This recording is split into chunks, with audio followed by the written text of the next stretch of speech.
On Saturday, July 18, 2009, an organization of grassroots activists calling themselves the Solidarity Committee to Protect the Iranian People's Vote gathered in Washington, D.C. to form a human chain of solidarity. This line of American citizens stretched from the United Nations Information Center at 18th and K to the Interest Office of Iran on Wisconsin Avenue. VR was able to interview several people who attended the event, including an exclusive interview of Gugush, a famous Iranian singer that was banned after the Iranian Revolution in 1979. Can you just talk about why you're here and who's supporting For 21 years, I was banned from Iran. I didn't have permission to work, to sing. I stood beside the people. I was in the war. During the war, I wasn't in the war. When war was happening, I was there. I came here to lead that voice and ask for freedom, democracy, and human rights, and women's rights, and artists' rights. You were banned as a singer in Iran, is that correct? And was it because of your activism or your music? Can you explain that? Both. Because of my voice, because I'm a woman. Women don't allow to sing. Not allowed to sing. And because I was singing in Shah time. So what would you like to tell the young people in the streets right now in Iran? I can say them what to do. I stay beside them. Whatever they want, I'm there. And I want democracy for them. I want freedom for them. I want all prisoners out, not torturing. What would you like to say to the authorities there? What's your message to the authorities in Iran right now? As a mother, I'm worried about young generation, but I tell them, give love. Love, love, love, love. And if you had a message for the Revolutionary Guard militia there, what would that be? I don't have anything to say.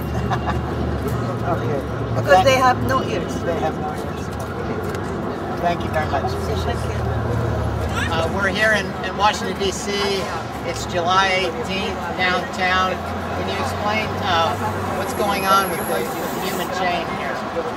I think today Iranians have got together in Washington area and Baltimore area to express their support with the movement in Iran and to let people know in Iran that they are standing by them. Now I see that there's a human chain. Can you explain, how long this is and where it started and where it ended? Well, we're actually at the beginning point right now. This is on 18th and K, and it goes all the way to the Iranian intersection, which is on Wisconsin Avenue. I think, this past month everyone's just been out protesting to show the world not to forget about what's going on in Iran, and also to show the Iranians in Iran that we support them and we're here for them and we're fighting for what they want. So I think this is a visual, peaceful demonstration of our solidarity with the people of Iran. So I think it's definitely getting attention, and that's exactly what we need right now. Have you noticed a building of support here in America over the last month? Oh, absolutely. I think that now finally the world and Americans are realizing who Iranians actually are, and that they don't the government in Iran doesn't necessarily portray us as people. Yeah, remember that we Iranian people, we are living in Iranian neighborhood. We may have even American neighborhoods, we may have even American spouses, like my wife, she's an American. So we are related to American families, we work in offices, in the streets. Iranian Americans. Exactly. I was born here. And we are telling our story, and our story is no different than the story of American people. And that story is that we would like to see democracy for our country. We would like to see that women's rights are respected. We would like to see that the voice of people are heard. If there is a vote out there, we want it to be respected. That's all we want, nothing more. Let me ask you a question, because it's gotten some discussion in Newsweek and some other magazines recently that that the protests in Iran were actually, caused by British or American agents, and I'd like you to clear that up. Can you talk about that? The same way that this gathering has been spontaneous, and it is through understanding, through getting information about Iranians trying to express their opinion and idea.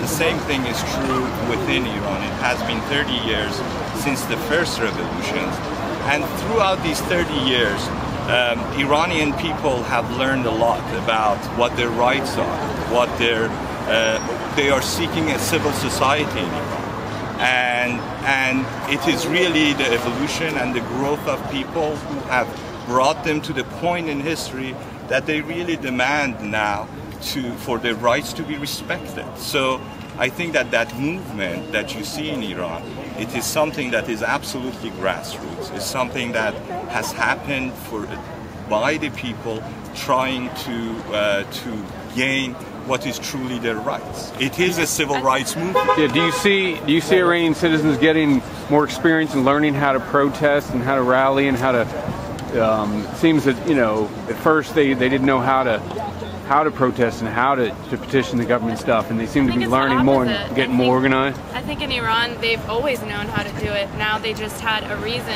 to be. This was the final straw, like simply said. But back to your original question, I think that, as you've noticed, the government of Iran tends to always point a finger at someone else. They've never taken responsibilities for their actions. So by blaming the U.S. and Britain, I mean, great, that's the easy way out. But I don't think, like he said, the Iranian people just want their voices to be heard, and I don't think it's anyone's fault but the government's. Now let me ask you this, because again, the Ahmadinejad has been saying that there was no rigged election, that this is a figment of people's imagination. And if that's true, would you see all these people out? Where are his supporters? Why don't they come outside and protest? Why do you always see all these people in the streets? If he was rightfully elected and everyone wants him, then our country would be peaceful right now. Absolutely, and if that is the case, would it not be less costly for the government, for Ahmadinejad's government, to actually hold another election? What is wrong with that? Exactly. It's a very simple thing. If they were able to count the votes in that rapid speed, they can hold another election. That's all people are saying. They say, hey, let's have another election. And the other thing that Iranian people, I think, they are doing, by marching in the streets of Iran, by putting their lives in danger, is to really to show the rest of the world that, hey, do not make any deal behind the scenes with this government. This government right now is illegitimate.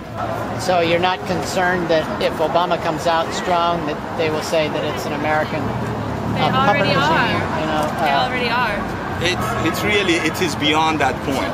I think that they could have done that 3 months ago, 4 months ago, but right now the Iranian people's voice has been heard. It really does. Iranians have gone beyond what is ruling the country. So right now it's really the voice of the people that should be heard, not what the government is saying. All right, thank you very much. Thank you. Take care.